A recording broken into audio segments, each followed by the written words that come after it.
परवीन बाबी का एक पाकिस्तान कनेक्शन निकलकर सामने आया है जिसका खुलासा किया है खुद महेश भट्ट ने।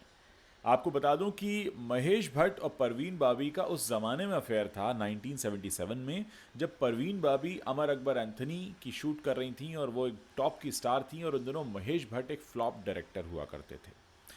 अब महेश भट्ट ने बताया है एक इंटरव्यू के दौरान कि असल में परवीन बाबी जब इंडस्ट्री में आई उससे पहले ही उनकी शादी हो चुकी थी। यानी वो जब उनके साथ लिव इन में रह रही थी उससे पहले ही वो शादीशुदा थी। इस बात का जिक्र तब होता था जब परवीन की माँ उनसे मिलने आती थी और बताया ये गया कि परवीन से शादी करने वाला वो शख्स बाद में पाकिस्तान चला गया था। अच्छा, महेश भट्ट ये भी कहते हैं कि 2003 में जब वो पाकिस्तान गए तो कोई था जो उनसे वहाँ मिलना चाह रहा था, लेकिन फिर उससे उनकी मुलाकात नहीं हो पाई। तो क्या ये वही शख्स था जो परवीन बाबी का पहला शौहर था?